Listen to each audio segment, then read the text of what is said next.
কিয়ামত এক ভয়ঙ্কর দিন, যেদিন আকাশ ফাটবে, পাহাড় ভেঙে পড়বে, আর মানুষ বলবে, এই দুর্যোগ থেকে কে আমাকে বাঁচাবে? কিন্তু কিয়ামত আসার আগেই দুনিয়ায় দেখা দেবে অনেক বড় বড় আলামত, আর সেই আলামতগুলোর মধ্যে সবচেয়ে ভয়ঙ্কর একজনের নাম দাজ্জাল। রাসূল সাল্লাল্লাহু আলাইহি ওয়াসাল্লাম বলেছেন, আদম আলাইহি ওয়াসাল্লামের সৃষ্টি থেকে কিয়ামত পর্যন্ত সবচেয়ে ভয়ঙ্কর ফিতনা হবে দাজ্জাল। দাজ্জালকে সে হবে এক প্রতারক।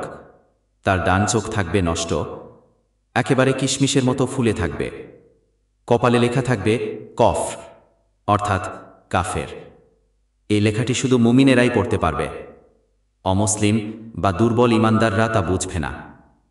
সে পৃথিবীতে চলবে 40 দিন। প্রথম দিন হবে 1 বছর সমান, দ্বিতীয় দিন হবে 1 মাস সমান, তৃতীয় দিন হবে 1 সপ্তাহ সমান, আর বাকি দিনগুলো হবে সাধারণ দিনের মতো। এই সময় সে করবে এমন কিছু কাজ যা মানুষকে বিভ্রান্ত করে ফেলবে। মরুভূমিকে সবুজ করে দেবে, মৃত মানুষকে জীবিত করে দেখাবে, আর বলবে, আমি তোমার প্রভু। হ্যাঁ, সে নিজেকে আল্লাহ দাবি করবে, আর তখনই মানুষ বিভ্রান্ত হয়ে পড়বে। যারা ঈমানদার তারা বলবে, তুই মিথ্যাবাদী। আর যারা দুনিয়ার মোহে অন্ধ, দাজ্জালকে গড ভেবে নেবে। কিন্তু একজন ব্যক্তি তাকে ধ্বংস করবে। তিনি হলেন ঈসা আলাইহিস সালাম। তিনি ফিরে আসবেন, দাজ্জালকে হত্যা করবেন এবং সত্য ধর্ম প্রতিষ্ঠা করবেন।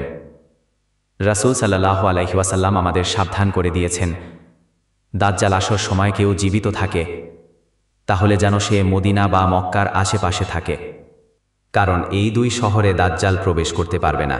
বাঁচার উপায় কি? প্রতি শুক্রবার সূরা কাফ পাঠ করা।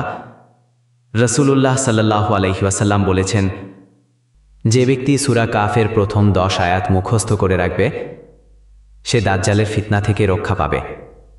ভাই ও বোনেরা, এ দুনিয়া চিরস্থায়ী নয়, একদিন কিয়ামত আসবেই। আমরা জানি না কবে, কিন্তু আলামতগুলো আমাদের চোখের সামনেই ঘটছে। আজ যদি আমরা নিজের ঈমান ঠিক না করি, দাজ্জাল আসা আমরা কি করব? এখনো সময় আছে। আল্লাহর পথে ফিরে আসুন, নামাজ পড়ুন, কোরআনের আলোয় নিজেকে গড়ে তুলুন, আর সেই ভয়ঙ্কর দিনের জন্য প্রস্তুত থাকুন। কারণ কিয়ামত খুব একটা বেশি দূরে নয়।